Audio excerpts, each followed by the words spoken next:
وعلى آل محمد كما صليت على إبراهيم وعلى آل إبراهيم إنك حميد مجيد اللهم بارك على محمد وعلى آل محمد كما باركت على إبراهيم وعلى آل إبراهيم إنك حميد مجيد۔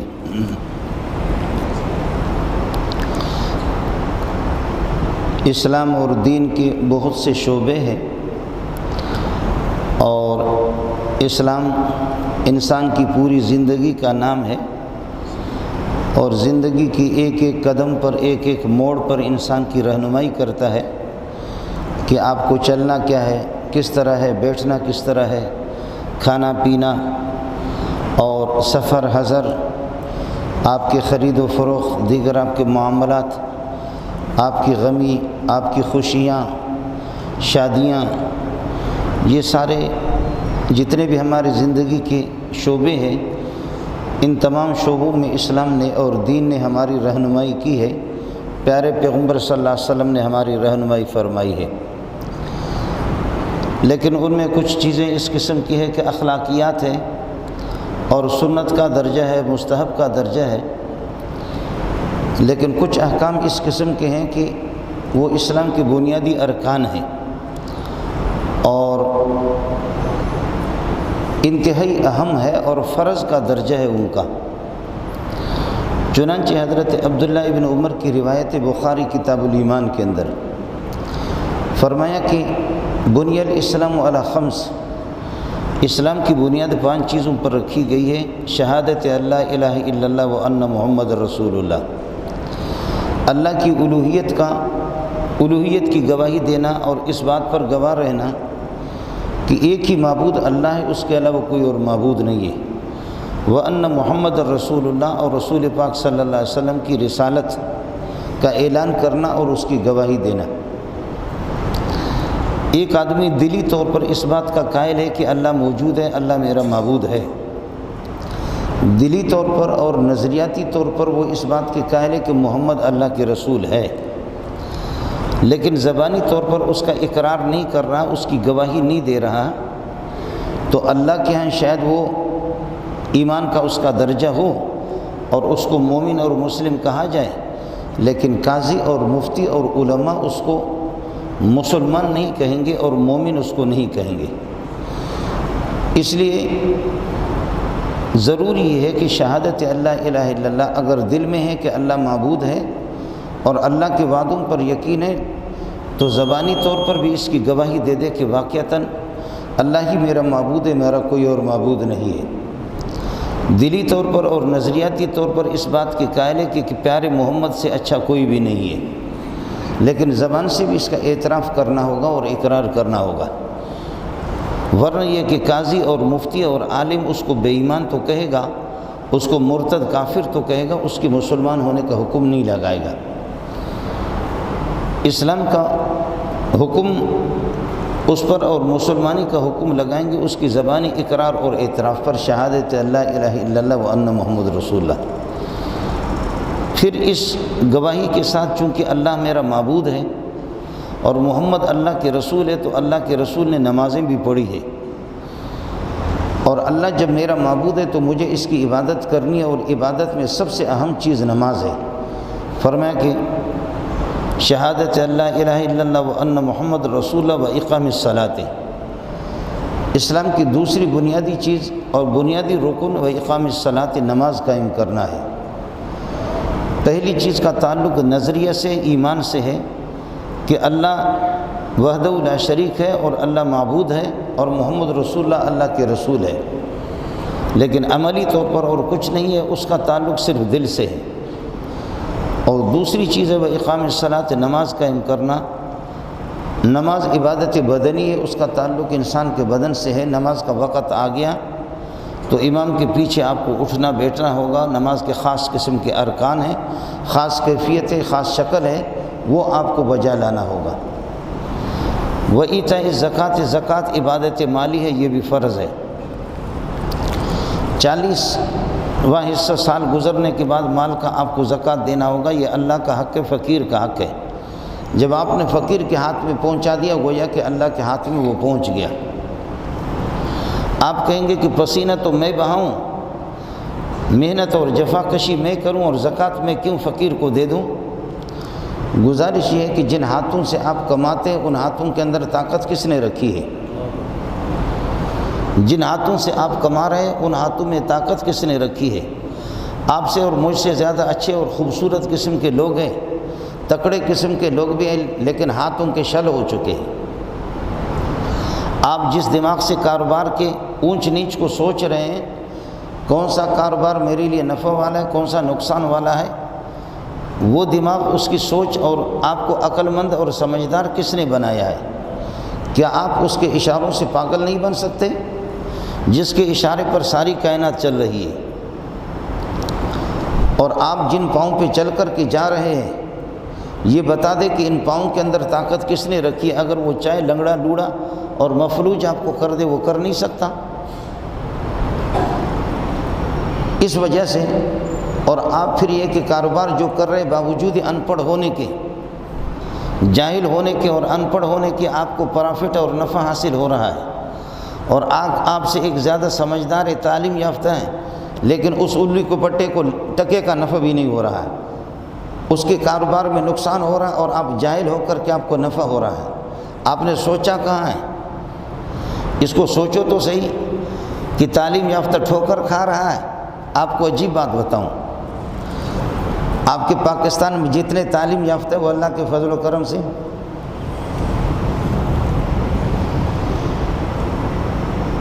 سبحان اللہ سبحان اللہ، میں جن بلوچوں کو جانتا ہوں، جن پٹھانوں کو جانتا ہوں، اس کو کوئی یہ انگوٹھا اپنا یہاں پہ لگا وہ دوسری جگہ پہ لگائے گا۔ جن پٹھانوں کو، جن بلوچوں کو، جن سندھیوں کو میں جانتا ہوں کہ ان کو اپنی پراپرٹی اور جائیداد کا علم بھی نہیں ہے کہ کتنے ملکیت ہے۔ ان سے بات کرو کہ کیا حال ہے، سنگا حال ہے، جوڑے استغفر سو دے ہیں، آپ کا نام کیا ہے؟ ارے تئی نام کیا ہے؟ نہ بولنے کا ڈھنگ ہے، نہ بات سمجھنے کا ڈھنگ ہے، لیکن اس کو آپ کا تعلیم یافتہ کوئی گریجویٹ ہے، کوئی پی ایچ ڈی ہے، میں خود پی ایچ ڈی ہوں۔ ملتان میں ہم لوگ گئے تو ایک پی ایچ ڈی والا وہ موچی گیری کر رہا تھا، دنیا کی آخری تعلیم ہے پی ایچ ڈی، تو میں خود بھی پی ایچ ڈی ہوں، میں نے بھی پی ایچ ڈی کیا ہوا، لیکن پی ایچ ڈی والے کو تو ملتان میں گئے، ہم ملے تو وہ موچی گیری کر رہا تھا، تو بورڈ لگایا تھا، اس بورڈ کے اندر اس نے وہ پی ایچ ڈی کی جو اس کی ڈگری تھی اس ڈگری کو لٹکایا ہوا تھا، اور صحافی لوگ آ کر کے تصویریں بناتے تھے، کیا کر رہے ہیں؟ تو فرمانے لگے خدا اس ملک کو اس طرح رسوا کرے جس کے ہاں تعلیم کی کوئی قدر و قیمت نہیں ہے، رشوت کی قدر ہے۔ کہنے لگے اس ملک کو ذلیل کروں گا، عالمی طور پر دنیا میں ذلیل کروں گا، کہ خدا اس ملک کو اور اس ملک والے وزیروں کو بھی ذلیل کرے جن کے ہاں پی ایچ ڈی کی قدر یہ ہے۔ پی ایچ ڈی کی ڈگری بھی میرے پاس ہے، لیکن پھر بھی مجھے کوئی انہوں نے سروس اور ملازمت کوئی نوکری نہیں دی ہے، رشوت مانگتے وہ میرے پاس نہیں ہے، لہذا مجبور ہو کر کے میں موچی بن گیا ہوں، جوتا سی رہا ہوں۔ تو خدا اس ملک کو اور اس ملک کے باشندگان کو عالمی طور پر ایسے ذلیل کرے جنہوں نے اتنے تعلیم کے باوجود مجھے ذلیل کر دیا۔ اور شکارپور میں ایک پی ایچ ڈی ڈاکٹر نے اپنے گلے میں پھندا ڈالا اور اس سے پہلے ایک پرچی پہ لکھ دیا، پرچی لکھ کر کے رکھ دیا کہ اس پی ایچ ڈی ڈگری پہ لعنت بھیج رہا ہوں اور اس دنیا سے خودکشی کر کے جا رہا ہوں۔ کم عاقل آیت ہو مذاہب ہو، کتنے عقل مند ہے کہ جو تھک گئے ہیں، دنیا کمانے کا طریقہ ان کو نہیں آتا، عقل مند ہوتے ہوئے۔ وجاہل تراہ مرزوقا، اور کتنے جاہل آپ دیکھیں گے کہ رزق وافر مقدار میں ان کے پاس موجود ہے۔ ھذا الذی ترک الاوہام حائرۃ وسیر العالم النحریر زندیقا، یہ وہ خدا ہے جس نے انسان کی عقل کو حیران کر کے چھوڑ دیا ہے، اور کبھی عالم بھی زندیق بنتا ہے، مولوی بھی کبھی گمراہ ہو جاتا ہے۔ مولوی کہتا ہے کہ میں حافظ قرآن ہوں، عالم ہوں، مفسر ہوں، محدث ہوں، شیخ ہوں، مفتی ہوں، فلانا ہوں، فلانا، میں ٹھوکر کھا رہا ہوں، جو اپنے دستخط کرنے کا طریقہ نہیں جانتا، وہ مال سے مالا مال ہے، دولت سے مالا مال ہے، رزق اس کے پاس وافر مقدار میں موجود ہے۔ اس لیے زکوٰۃ دینے کے اندر آپ یہ نہ سوچیں کہ میرا کمال ہے کہ خدا میرا محتاج ہے۔ لقد سمع اللہ قول الذین قالوا، خدا ان بغیرت یہودیوں کی بات بھی اللہ نے سنی۔ الذین قالوا، جو کہتے ہیں ان اللہ فقیر، اللہ فقیر ہو گیا، ونحن اغنیاء، اور ہم لوگ غنی ہیں، اللہ ہم سے چندہ مانگتا ہے۔ سنکتب ما قالوا وقتلهم الانبیاء بغیر حق، جو کچھ بکواس کر رہے ہیں اس کو میں اللہ لکھ رہا ہوں، ہم اس کو لکھ رہے ہیں، تم بولو جتنے بکواس کر سکتے ہو، ہمارے پاس آنا ہے، ہم تمہارے ان فضول باتوں کو بھی لکھتے ہیں۔ وقتلهم الانبیاء، اور تم نے انبیاء کو جو شہید کیا اس کو بھی میں نے اللہ نے لکھ کر کے رکھا، جیسے تمہارے آباء و اجداد کو دائمی طور پر جہنم میں نے پہنچا دیا ہے، تو اسی طرح اے محمد کو للکارنے والے یہودیوں تم بھی جہنم میں اسی طرح جاؤ گے۔ چوتھا پارہ ہے، قرآن آپ کو بتا رہا۔ لقد سمع اللہ قول الذین قالوا ان اللہ فقیر ونحن اغنیاء بل یداہ مبسوطہ۔ دوسری جگہ پر کہتے ہیں کہ اللہ پاک جو ہے نا، اللہ پاک کے ہاتھ بندھے ہوئے ہیں، اللہ پاک کے ہاتھ بندھے ہوئے بخیل ہے۔ کبھی کبھی یہودی کہتے کہ ہمیں کچھ نہیں مل رہا، فرمایا غلت ایدیہم، تمہارے ہاتھ بندھ جائیں، تمہارے ہاتھ یہ کہ بند ہو جائیں اور تمہارے ہاتھ باندھے جائیں، اللہ کرے، ولعنوا، تم پر خدا کی لعنت بھی ہو۔ یہ چھٹا پارہ ہے کہ تم اس طرح اللہ کی شان میں گھستا۔ میں عرض کر رہا ہوں کہ نماز ایک فریضہ ہے، عبادت بدنی ہے، زکوٰۃ بھی ایک فریضہ ہے کہ 40واں حصہ آپ کو مال کا دینا ہوگا۔ باقی آپ کہیں گے کہ جی میں فقیروں کو دے دوں، مسکینوں کو دے دوں، محتاجوں کو دے دوں، اپنے رشتہ داروں کو دے دوں، کیوں دے دوں؟ کما رہا ہوں میں،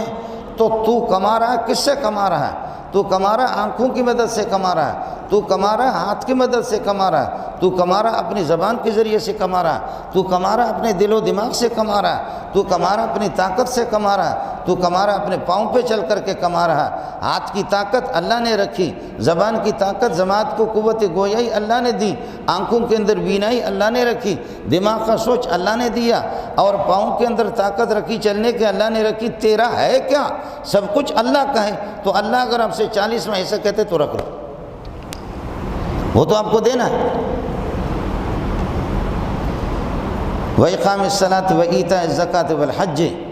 اور ایک ہے حج جس میں بدن بھی ہے، جان بھی ہے، اور مال بھی ہے، جان اور مال دونوں کے دونوں کھپتے ہیں۔ دعا تو کر لو کہ حج، کہیں ایسا نہ ہو کہ میں اور آپ ہم اس دنیا سے چلے جائیں اور حج کا سلسلہ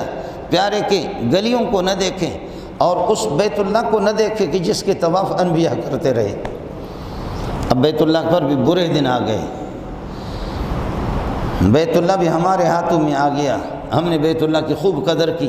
مگس کو باغ میں جانے نہ دینا کہ ناحق خون پروانے کا ہوگا۔ مکھی کو جو ہے نا، اس کو پھولوں میں، رات کی رانی یا گلاب کے پھولوں میں جانے نہ دینا۔ مکھی ٹٹی پر گندگی پر بیٹھ کر کے باغ میں جب جائے گا تو پھر یہ کہ پروانے کا قتل کرے گی، پروانے کو قتل کرے گی کہ ناحق خون پروانے کا ہوگا۔ پھر وہ جو پروانہ جو عاشق ہے اس کی بھی خیر نہیں ہے۔ یا مکھی گند کھا کر کے آ کر کے پھولوں پر بیٹھ جائے تو کیا ہوگا پھر؟ اللہ نے وہ پھول ہمارے ہاتھ میں دے دیے، اور اب مسئلہ یہ ہے کہ بیت اللہ بند ہے۔ کورونا کا نظام، کورونا نہیں ہے، کل پرسوں سے پھر اخبارات میں آ رہا ہے کہ وہ آپس میں لڑ پڑے، حکومت پہ لڑ پڑے۔ اب یہ کہ سعودیہ کی 3 حصے کریں گے اور باقی حصوں میں کچھ نہ کچھ ہوگا، لیکن مکہ مدینہ کو الگ ریاست بنا دیں گے۔ یہ بھی یہودیوں کا سلسلہ ہے، انہی کا پروگرام ہے، عیسائیوں کا، نصارہ کا پروگرام ہے۔ اس کو یہ کہ سیکولر ملک بنائیں گے اور وہاں پر آزاد اور میرا جسم میرے مرضی والوں کی حکومت ہوگی۔ میں بھی محتاج ہوں، آپ بھی محتاج ہیں، کہاں گئے ہم لوگ؟ وصوم رمضان، میرے نبی نے فرمایا کہ 5ویں چیزیں صوم رمضان، رمضان کے روزے رکھ لینا، رمضان کے روزوں کا اہتمام کرنا۔ اب لگتا ہے کہ انشاءاللہ ثم انشاءاللہ جمعہ کا دن ہمارا، آج جمعہ ہے، اگلا جمعہ کا دن ہمارے روزے کا ہوگا۔ اگر 29 کا مہینہ ہو، ہمارے حساب کے اعتبار سے تو 29 کا مہینہ ہوگا، اور اگر ہو سکتا ہے کہ یہ ہمارے انتظامیہ کو وہ چاند کو چھپائیں کسی نہ کسی طریقے سے، تو ہفتے کو تو انشاءاللہ روزہ ہو ہی جائے گا۔ اصل میں رمضان کے ابتدا میں چاند کسی کو نظر نہیں آتا، آخر والے عید والا سب کو نظر آتا۔ ابتدا میں جب رمضان کے روزے رکھنے ہوتے ہیں تو پھر چاند کو لانڈی کی طرف سے دیکھتے ہیں، اب ظاہر ہے کہ چاند تو لانڈی سے تھوڑی آئے گا یا حیدرآباد کی طرف سے چاند کہاں آئے گا، لیکن جب عید کرنی ہوتی ہے تو پھر کبھی 28 کو بھی ان کو چاند نظر آ جاتا ہے، رمضان کے مہینے 28 کو بھی چاند نظر آتا ہے، پھر اس کو کیماڑی کی طرف، ماڑی پور کی طرف دیکھتے ہیں، یہاں سے پھر وہ نظر آتا ہے۔ ہماری انتظامیہ جی، رمضان کا مہینہ آتا ہے تو پیارے پیغمبر صلی اللہ علیہ وسلم فرماتے یا ایھا الناس، اللہ کے بندو، حضرت سلمان رضی اللہ تعالیٰ عنہ فرماتے خطبنا رسول اللہ صلی اللہ علیہ وسلم فی آخر یوم من شعبان، شعبان کے آخری دنوں میں نبی پاک صلی اللہ علیہ وسلم کو خوش دیکھا۔ آپ سے کہتے ہوئے مجھے شرم آتی ہے، ہم لوگ مولوی لوگ بھی پتہ چلتا ہے کہ رمضان قریب آ رہے تو چہرے بجھ جاتا، ایسے ہی لگ جاتا ہے، صوفی صاحب کو بھی دیکھو، دیندار کو بھی دیکھو، لیکن فرمایا رسول پاک صلی اللہ علیہ وسلم آخری دنوں میں جمع کیا اور خوشی کی حالت میں فرما رہے یا ایھا الناس، اللہ کے بندو، اے لوگو، قد اذلکم شہر عظیم مبارک شہر فیہ لیلۃ خیر من الف شہر، فرمایا اللہ کے بندو، ایک مبارک مہینہ، عظیم مہینہ، برکتوں والا مہینہ آ رہا ہے، عظمتوں والا مہینہ آ رہا ہے، اور وہ مہینہ تم پر سایہ رحمت ڈال کر کے آ رہا ہے، سایہ رحمت۔ وہ ہمارے بلوچ کو کسی نے کہا کہ اگر پہلا چاند رمضان کا نظر آ گیا تو روزہ رکھنا پڑے گا، اس نے کہا میں دیکھوں گا ہی نہیں تو کیسے نظر آئے گا۔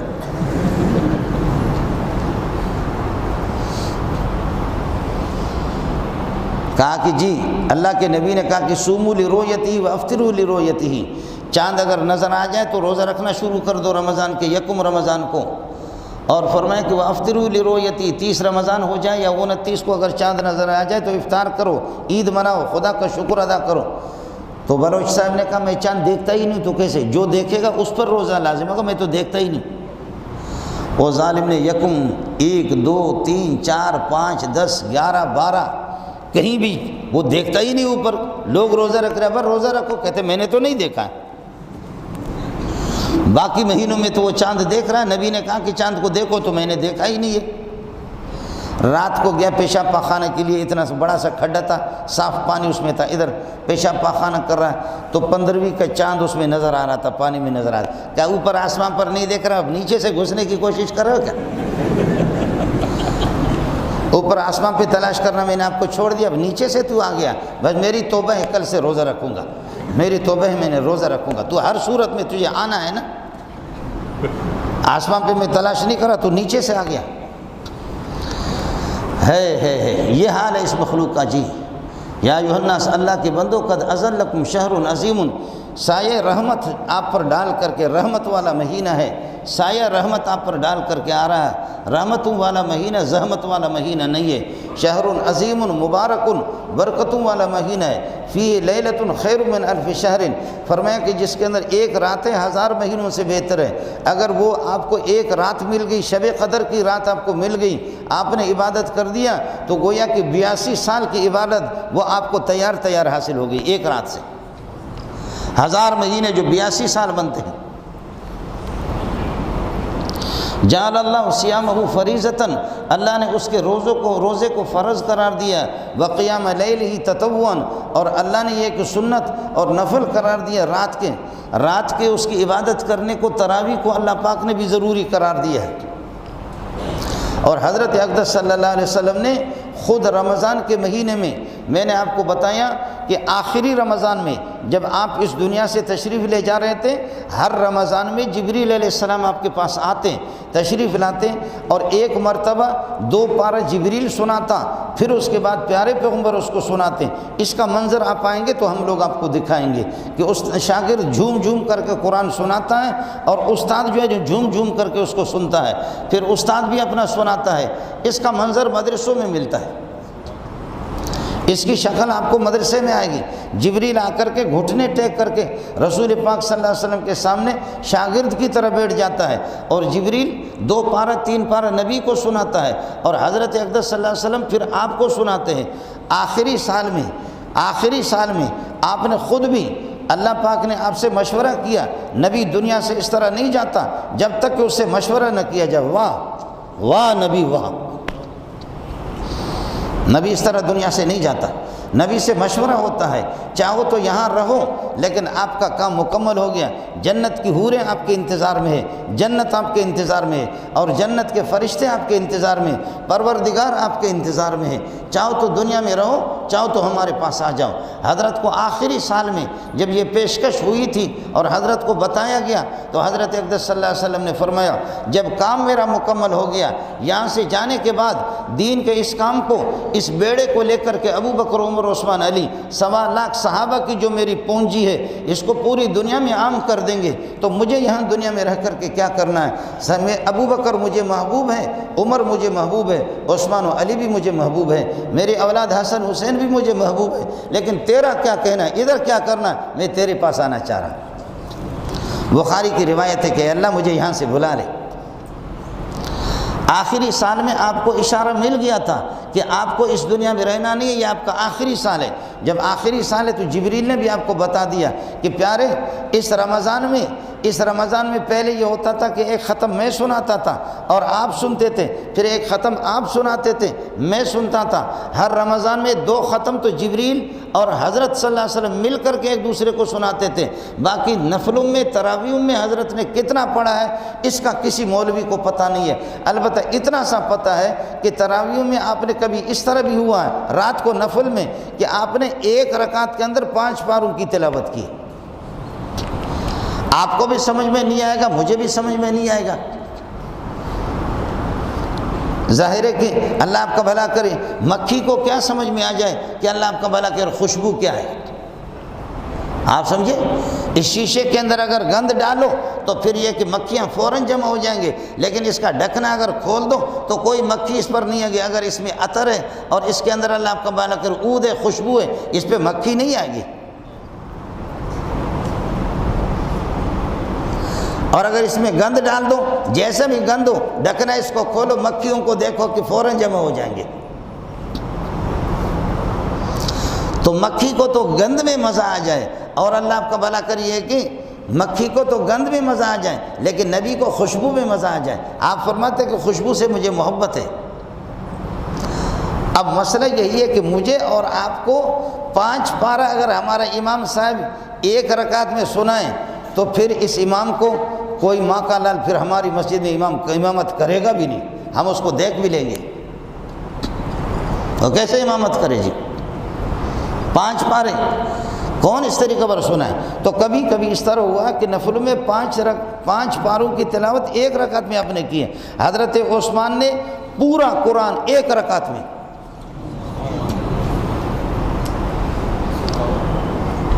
مجھے ایک دفعہ ایک وڈیرے نے کہا، میں بھی ابھی بدبخت آدمی ہو گیا لیکن ان دنوں میں مجھے قرآن یاد تھا،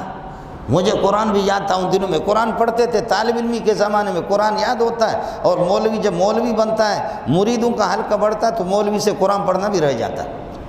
طالب علمی کے زمانے میں یاد تھا، وہ نیا بہرحال ابتدا میں نیا میں مولوی ہو گیا تھا، فارغ ہو گیا تھا۔ تو ایک وڈیرے نے کہا کہ یہ کیے تھی سکے تو ایسے کیسے ہو سکتا کہ 1 رکعت کے اندر آدمی قرآن پڑھائے؟ تو مجھے بھی غصہ آ گیا۔ میں نے کہا تو رکھ لے، شرط یہ ہے کہ 5 لاکھ 10 لاکھ روپے کی شرط رکھ لے، تو کھڑا ہو جا، میں 1 رات میں سناتا ہوں۔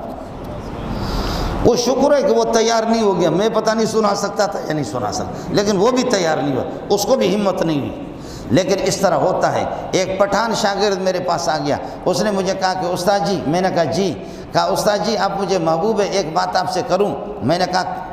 کہہ دیجیے گا، کیا بات ہے؟ کہنے لگے استاد جی حرم شریف گیا تھا، عمرہ کرنے کے لیے گیا تھا، اور یہ کہ سردی کی راتیں تھیں، سردی کی راتیں لمبی راتیں ہوتی ہے، رات کو عشاء کی نماز عبدالرحمن سدیس نے پڑھائی، لوگ چلے گئے حرم میں، پھر یہ کہ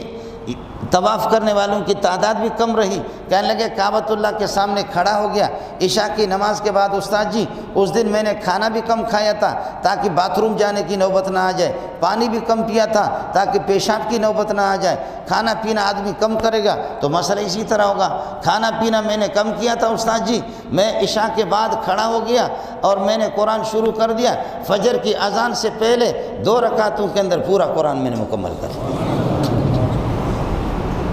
پٹھان تو اسی طرح ہوتا ہے، پٹھان بروزن چٹان ہوتا، پٹھان سختی ہوتا ہے، تو اس قسم کے اب شاگرد بھی موجود ہیں، لیکن نالائق استاد کا حال یہ، استاد کے اندر وہ چیز نہیں ہے۔ کچھ لوگ اس قسم کے موجود ہیں اب تک، جن کی وجہ سے یہ کائنات چل رہی ہے،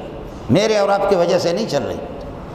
ایسے لوگ ہیں دنیا کے اندر موجود، اب بھی ہزاروں نہیں لاکھوں کے تعداد میں موجود ہیں، لیکن میرے نبی نے فرمایا کہ الذین اذا حضروا، جب آپ کے پاس آ جائیں گے آپ کی مجلس کے اندر، لم یعرفوا، ان کو کوئی پہچانے گا بھی نہیں، ان کا بڑا نام نہیں ہوتا، جیسے مولوی صاحب کے جیکٹ ہوتے ہیں، پگڑی ہوتی ہے، نام ہمارا بڑا ہوتا ہے، خطیب اسلام، شیخ الاسلام، مناظر اسلام، حجت الاسلام، متکلم اسلام، مبلغ اسلام، فقیہ الامت، حکیم الامت، مسیح الامت، پتہ نہیں کیا امت، عذاب امت، نام تو ہمارے بڑا ہوتے ہیں، لیکن میرے نبی نے فرمایا کہ بظاہر تو یہ ہوگا، مشکات جلد ثانی کے اندر حدیث یہ فرمایا کہ لا یشار الیہم بالبنان، بعض اللہ والے ایسے لوگ ہوتے ہیں مٹے ہوئے ہوتے ہیں، ان کو کوئی جانتا نہیں ہے، لا یشار الیہم بالبنان، انگلیوں سے ہاتھوں سے کوئی ان کی طرف اشارہ نہیں کرتا، لوگ ہاتھوں سے اشارہ کرتے اس مولوی کی طرف جو کہ ٹیلی ویژن میں آ جائے یا فیس بک پہ آ جائے، یا مولوی اللہ کا بھلا کریے کہ انگریز سے اس کو حکومت سے، ذلیل قسم کی حکومتوں سے اس کو لقب ملے کہ واہ یہ مصلح الامت ہے، واقعتاً یہ مسلم، تو اس مولوی کا نام لکھتے ہیں۔ پھر پٹھان اور بلوچ کسی کو دور سے دیکھتا کہ واہ غٹا ملا دے کنا، کافر ملا دے کنا، دا کافر ملا ہے، پھر پٹھان کہتے ہیں کافر ملا ہے، غٹا ملا دے بابا، یہ بہت بڑا ملا ہے، کافر ملا ہے، دا ملا کافر ملا ربان دے کنا، بہت بڑا ملا۔ لیکن میرے نبی نے فرمایا تمہارے اللہ کا مسئلہ نہیں ہے، اللہ والے وہ ہوتے ہیں جو مٹے ہوئے ہوتے ہیں، ان کو کوئی جانتا بھی نہیں۔ مستدرک حاکم کی روایت ہے الذین اذا حضروا، اگر تمہارے مجلس کے اندر آ بھی جائیں گے لم یعرفوا، ان کو کوئی پہچانے گا نہیں، اور واذا غابوا، اور اگر آپ کے مجلس کے اندر ہوں گے نہیں ہے لم یفتقدوا، ان کو تلاش بھی نہیں کیا جائے گا۔ لوگ تلاش کرتے، بڑوں کو تلاش کرتے ہے، ہمارے مجلس کے اندر بڑے صاحب کا ہونا ضروری ہے، وہ اس قسم کے نہیں ہوں گے، مٹے ہوئے ہوتے ہیں۔ ایسے لوگ ہیں جن کی وجہ سے یہ کائنات چل رہی ہے، اس قسم کے فقیر لوگ ہیں جن کی وجہ سے یہ دنیا چل رہی ہے۔ ہوا بھی اسی طریقہ پر، اس طریقہ پر ہو گیا کہ اللہ آپ کا بھلا کرے۔ ایک دفعہ آپ کو بتا چکا، احمد علی کوئی فقیر تھا ہندوستان میں، پہلی صف میں آ کر کے جمعے میں بیٹھ گیا، دوسرا آدمی کہتے پیچھے ہٹو، بڑا آدمی دیر سے پیچھے، اس کو دوسری صف میں، پھر ایک آدمی اور آ گیا، کہتے اور پیچھے ہٹو، تیسری صف میں اس کو لگے پیچھے ہٹو۔ تو جب تک جمعہ خطیب صاحب اپنی تقریر چلا رہا ہے، تقریر کر رہا ہے، جب تک جمعہ شروع نہیں ہوا، کوئی بھی آ جائے اس کے پھٹے پرانے کپڑوں کے مالک فقیر مسکین، پیچھے ہٹو پیچھے ہٹو پیچھے ہٹو، اس کو باہر دھوپ پہ لے جاتے تھے، وہ غریب ہٹتا جاتا تھا، ہر جمعہ میں یہ کرتے تھے۔ ایک دن اس کو غصہ آیا کہ یہ بڑے لوگ جو ہمیں ذلیل سمجھتے، فقیروں کو ہم کو ذلیل سمجھتے، اور اس طرح پیچھے ہٹو پیچھے ہٹو پیچھے ہٹو کر کے میں سب سے پہلے پہلی صف میں آتا ہوں، لیکن پیچھے ہٹو دھوپ پہ میں لے جاتے،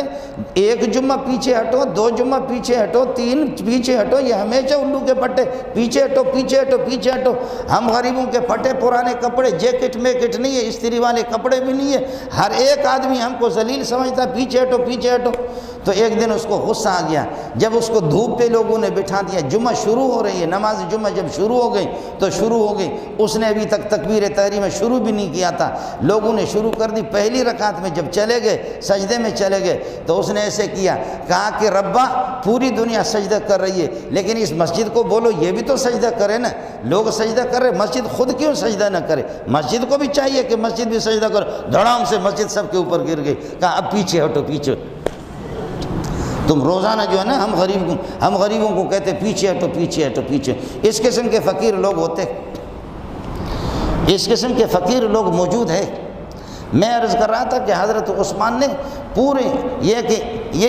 اس میں ایک رکعت کے اندر پورے قرآن کی آپ نے تلاوت کی، اب دوسری رکعت میں آپ نے کتنے پڑھا؟ اس قسم کے لوگ موجود ہیں۔ جعل اللہ صیامہ فریضۃ، اللہ نے رمضان کے روزوں کو فرض قرار دیا، وقیام لیلہ تطوع، اس کو نفل قرار دیا، سنت قرار دیا، سنت مؤکدہ ہے تراویح سنت مؤکدہ ہے۔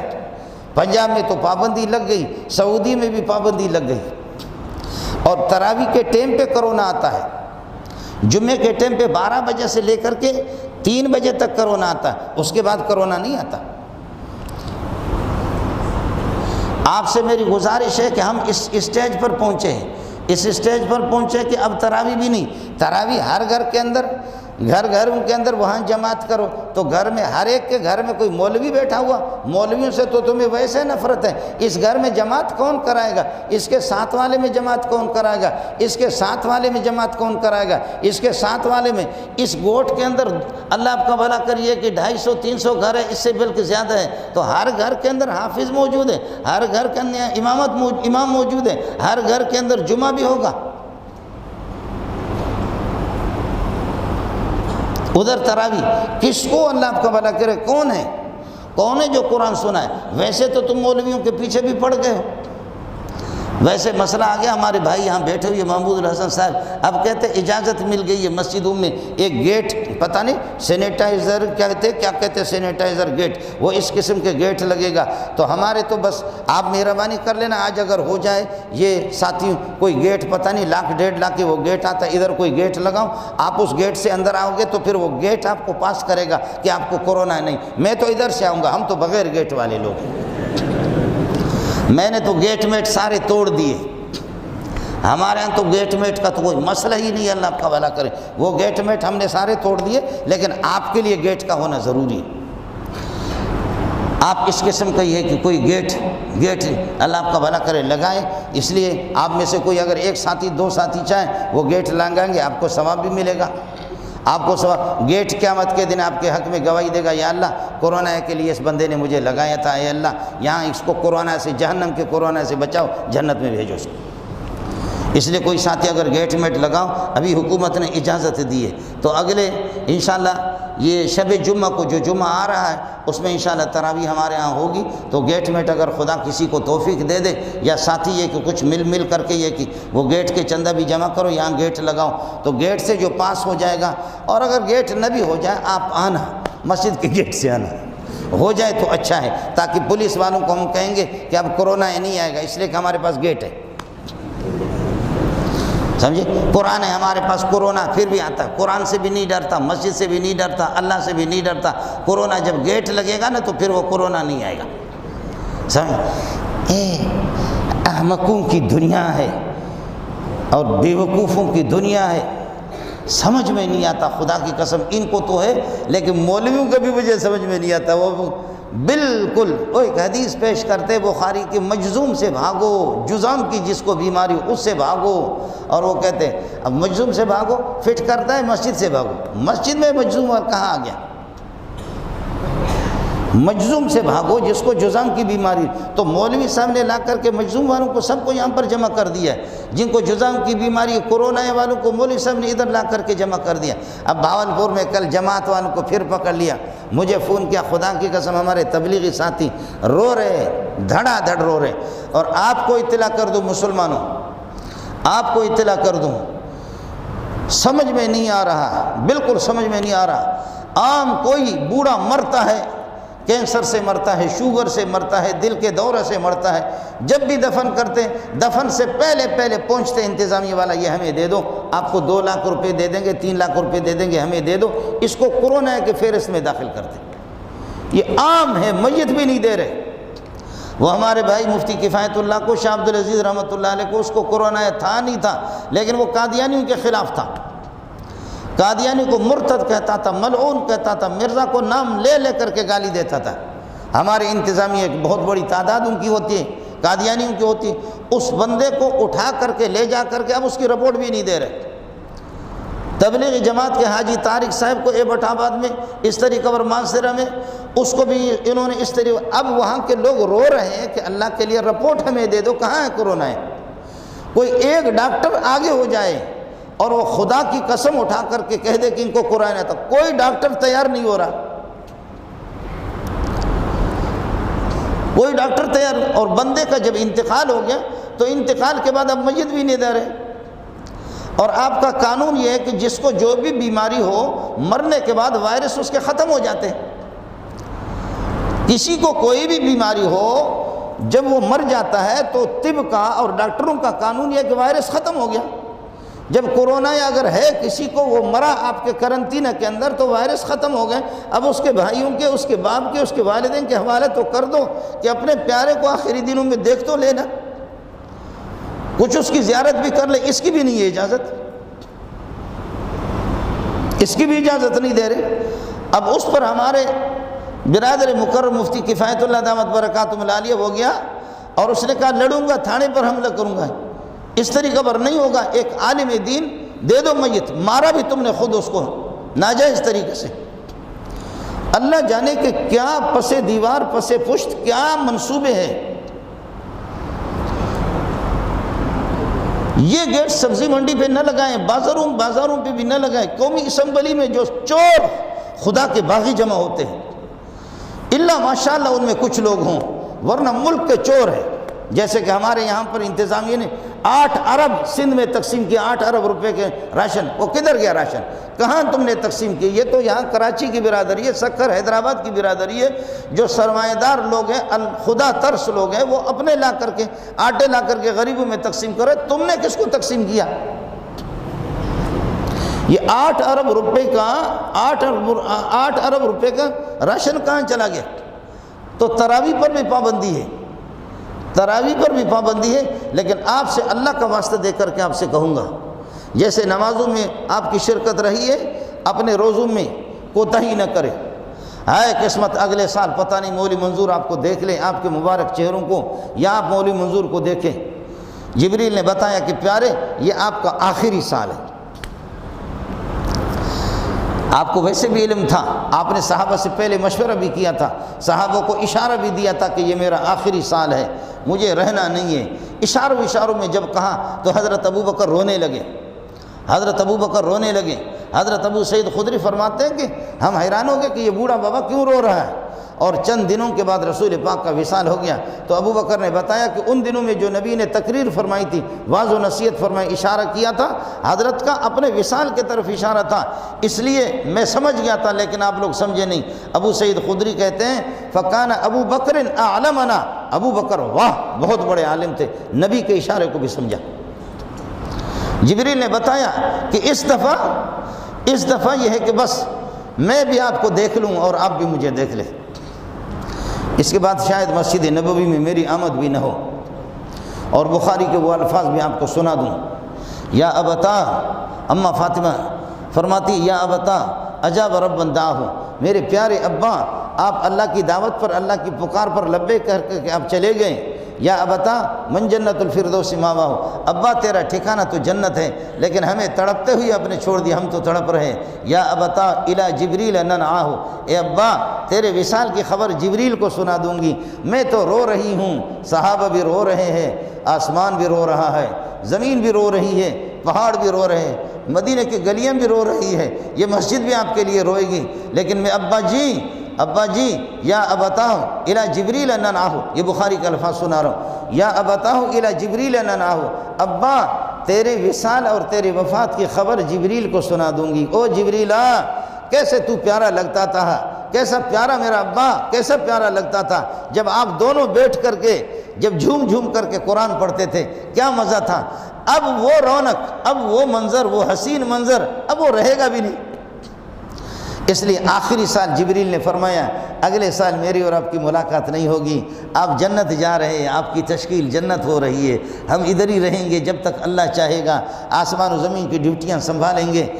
آپ جنت جائیں گے۔ لیکن اس دفعہ یہ ہے کہ دونوں اپنے دل ٹھنڈا کریں۔ تو آخری سال میں نبی پاک نے 2 ختم جبریل کو سنایا اور جبریل نے 2 ختم 4 ختم سنایا۔ آخری سال میں رسول پاک صلی اللہ علیہ وسلم نے جبریل کے ساتھ مل کر کے 4 ختم کیے، وہ تو صرف جبریل کے ساتھ، 2 ختم آپ نے، 2 جبریل نے آپ کو سنا ہے، باقی تراویحوں میں اور نفلوں میں کتنا۔ اس لیے اللہ تعالیٰ توفیق دے دیں، آپ حضرات کو توفیق دے دیں ان دنوں کے اندر خصوصی طور پر، اور سارے کے سارے غریب بھی نہیں ہے، سارے کے سارے فقیر اور مسکین بھی نہیں ہے، ہمارے ساتھیوں میں گنجائش والے بھی ہیں۔ عام دنوں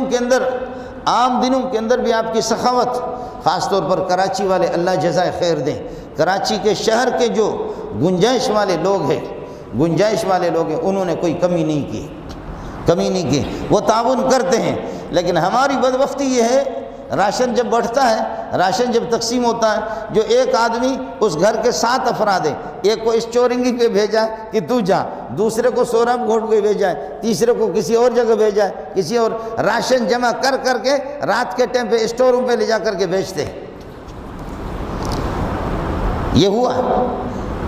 جو مستحقین ہیں ان کو دے دو۔ اب راشن جب تقسیم ہو تو اس میں کروڑ پتی وہ بھی لائن میں لگے ہوئے، ارے خدا کا بندہ تو کروڑ پتی ہے، ارب پتی ہے، کچھ تو خدا کا خوف کر لے، کچھ تو خدا کا خوف کر لے۔ وہ مولوی کو دیکھ کر کبھی اس طرح کرتا ہے، کبھی مولوی اس کو جانتا ہے کہ یہ مالدار ہے، سمجھ، مولوی تو ویسے بیکار ہی ہے، لیکن مولوی کو دیکھ کر کبھی اس طرح کرتا ہے، کبھی اس طرح کرتا ہے۔ وہ حکیم صاحب قبرستان میں چلا گیا تو ہاتھ اس طرح کر رہا تھا، کسی نے کہا حکیم صاحب خیر تو ہے؟ کہنے لگا اللہ کی قسم یہ جتنی قبریں ہیں ان سب کو میں نے دوائی دی، میرے دوائی سے مر گئے، یہ جو جتنے مرے ہوئے ہیں نا ان کو میں نے دوائی دی تھی، میری دوائی سے یہ کہ اب یہاں بھی آ کر کے بعض لوگ اس طرح کرتے ہیں، بعض لوگ اس طریقہ پر کرتے ہیں، اب مولوی غریب بھی دیکھ کر کے مولوی بھی اسی طرح کرتا ہے کہ چل کوئی پرواہ نہیں ہے، خدا کا خوف ہی نہیں ہے۔ کراچی والوں کو اللہ جزائے خیر دے، اور باقی ہمارے مسلمانوں کو راشن انہوں نے خوب تقسیم کی ہے، راشن تقسیم کی، لیکن پھر بعض غریب مستحق قسم کے لوگ ہیں وہ بالکل آ نہیں سکتے یا آتے نہیں ہے، شرماتے ہیں۔ ہمیں کم از کم خود احساس سے کام لینا چاہیے، ہمیں خود کم از کم اپنی عقل سے کام لینا چاہیے کہ ہماری گلی کوچوں کے اندر کون ہے جو زیادہ گلی گلی گھومتا بھی نہیں ہے، چوراہوں پر پھر آتے بھی نہیں ہیں، لیکن وہ مستحق ہے، ہم خود ان کے ساتھ تعاون کریں۔ ان دنوں میں، رمضان کے ان دنوں میں، من تقرب فی بخصلۃ کان کمن ادی فریضۃ فیما سوا، اگر ایک نفل بھی آپ پڑھیں گے تو ایک فرض کا ثواب آپ کو ملے گا، اور اس رمضان میں کوئی فرض، ایک نماز فرض اگر پڑھو گے تو 70 نمازوں کا ثواب آپ کو ملے گا۔ روزے دار کو اگر آپ افطار کریں گے کان مغفرۃ لذنوبہ، گناہوں کی مغفرت بھی ہوگی، وعتق رقبتہ من اہل النار، وعتق رقبتہ من النار، اور جہنم سے تیرے خلاصی کی بھی فیصلہ ہوگا۔ اور جو روزہ دار جس کو آپ افطار کرا رہے، جتنا ثواب اس کو مل رہا ہے اتنا ہی ثواب آپ کو ملے گا۔ میرے نبی نے فرمایا کہ من غیر ان ينقص من اجرہ شیء، روزے دار کے ثواب میں بھی کمی نہیں ہوگی، اس کے ثواب میں بھی کمی نہیں ہوگی۔ آپ نے افطار کرایا، اس افطار پر بھی آپ کو وہی ثواب ملے گا جو روزے دار کو ملتا۔ اہتمام کرے ساتھی اس کا، خصوصی طور پر اہتمام کریں۔ جن حضرات کو اللہ پاک نے گنجائش دی ہے اپنے دائیں بائیں، اپنے علاقے والے، ان علاقے والوں کو اللہ کا بھلا کرے۔ جو آپ کے ہمسائے، خاص طور پر آپ کے رشتہ دار، چچا زاد بھائی، پھوپھی زاد، خالہ زاد، چچا ہے، پھوپھی ہے، خالہ ہے، رشتہ دار ہے، عزیز و اقارب ہے آپ کے، والدین، جو اصول ہے آپ کے، دادا پردادا، یہ جو اصول جن سے آپ پیدا ہیں ان کو آپ زکوٰۃ بھی نہیں دے سکتے، لیکن عام باقی آپ کے رشتہ دار ہیں وہ اگر محتاج ہے، زکوٰۃ کے مستحق ہے، زکوٰۃ دے دو، اور اگر زکوٰۃ کے مستحق نہیں ہے لیکن تاہم یہ ہے کہ زندگی کی گاڑی مشکل سے چلا رہے تو آپ مہربانی کر دیں، ان کو نفلی صدقات سے ان کے ساتھ تعاون کریں رمضان میں۔ ایک بات آپ سے اور بھی عرض کروں گا، وہ یہ حرام آمدنی جن کے پاس ہو، اس حرام آمدنی سے سحری کا کھانا بھی اسی سے کھا رہے ہیں، افطار بھی اسی سے کر رہے ہیں، تو وہ پٹھان کہتے ہیں نہ دین نہ دنیا دوڑوں نہ خراب، دین اور دنیا دونوں کے دونوں تباہ۔ تو بھوکا بھی رہتا ہے، پیاسا بھی رہتا ہے، تراویح بھی پڑھتا ہے، لیکن افطار تیرا حرام آمدنی سے، اور یہ کہ سحری تیرا حرام آمدنی سے، اس روزے کا کوئی ثواب نہیں ہوگا۔ الا بلا برگردن ملا، اتنا تو ہوگا کہ آپ کا روزہ فرض آپ کے ذمہ سے اتر گیا، لیکن ثواب کی کوئی توقع نہیں رکھنا کہ آپ کے سحری کا کھانا بھی حرام اور افطاری بھی حرام۔ اس لیے کرنا کیا ہے اس موقع پر؟ حضرت اقدس حکیم الامت اشرف علی تھانوی رحمۃ اللہ علیہ فرماتے کہ ایک ہیلہ کہ قرضہ لے لے، مسلمان سے نہ لے، قرضہ لے لے کسی ہندو سے لے لے۔ اس میں یہ بھی فقہا کے ہم پسندیدہ چیز نہیں ہے، لیکن پھر بھی کچھ نہ کچھ گناہ کے اندر تخفیف اور ہلکا پن آ جائے گا۔ وہ یہی ہے کہ کسی ہندو سے، کسی غیر مسلم سے قرضہ لے کر کے رمضان کے افطار کا کھانا، اور اسی طریقے پر اللہ کا بھلا سحری کا کھانا، یہ آپ کے اس قرضے سے یہ رمضان کا مہینہ گزار دے، اور وہ جو آپ کے پاس حرام آمدنی ہے وہ ہندو کو دے دے، وہ ہندی کو دے دے، غیر مسلم کو، اس لیے کہ ان کے ہاں تو اللہ آپ کا بھلا کرے، ظاہر ہے کہ یہ چیز یعنی سود، یہ چیز ان کے ہاں حرام نہیں ہے، یہ ان کے ہاں، ہمارے ہاں جیسے مشہور ہے، حکومت نے کہہ دیا نا، انہوں نے کہا کہ شراب بھائی ہندوؤں کے لیے ہم نے شراب کے اجازت ہم دے رہے ہیں، وہ ہندو اٹھا، اس نے کہا ہمیں بدنام نہیں کرو، ہم شراب نہیں پیتے، یہ اجازت اپنے مسلمانوں کے لیے کرو۔ ہندو نے بھی ہمارا ناک کاٹا، ہمیں ذلیل کر دیا، لیکن تاہم میں عرض کر رہا ہوں کہ بہت سے ساتھی ہمارے اس قسم کے، رمضان کا مہینہ آ رہا ہے، اس میں اللہ سے معاہدہ کریں اور توبہ کریں کہ پروردگار میری آمدنی حرام کی رہی ہے، آہستہ آہستہ اس حرام سے نکلنے کی کوشش کریں۔ اس سے نکلنے کی کوشش کریں۔ میں بھی چلا جاؤں گا اپنے اولاد کو حرام کھلا کر کے، آپ بھی اپنے اولاد کو حرام کھلا کر کے، ہم اس دنیا سے چلے جائیں گے، لیکن اولاد کے ساتھ احسان کون سا ہم نے کر دیا؟ ہم جیسے خود اذا زلزلت الارض زلزالہ تڑپتے رہے، ہمارے مرنے کے بعد یہ حرام ساری پراپرٹی بنا کر کے اولاد کو دیے، یہ اولاد شوگر کے شکار، کینسر کے شکار، ذہنی ٹینشن کے شکار، بیماریوں کے شکار اور بے چینی کے شکار، ان کی زندگی بھی کتے کی زندگی گزرے گی۔ نیکی ہم نہیں کر رہے اپنی اولاد کے ساتھ، آخرت کی تو تباہیاں الگ ہیں۔ پھر اولاد کے لیے آدمی اس طرح حرام جمع کر کر کے خود اپنے لیے اپنے گھر کو اپنے آپ کو تباہ کرنا، اپنے آپ کو جہنمی بنانا اولاد کے لیے۔ اس لیے نیت کر لیں جب رمضان کا مہینہ آ رہا ہے لعلکم تتقون، تاکہ تم متقی بن جاؤ، پرہیزگار بن جاؤ۔ متقی اور پرہیزگار یہی ہے کہ کم از کم رمضان کا آپ کا افطار اور اسی طریقے پر آپ کی سحری کا کھانا وہ حلال آمدنی سے ہو، اور اللہ سے معاہدہ کریں کہ آئندہ کے لیے ہم اس حرام سے بچیں گے۔ اللہ آپ کا حامی ہو، اللہ آپ کا ناصر ہو، اللہ آپ کی مدد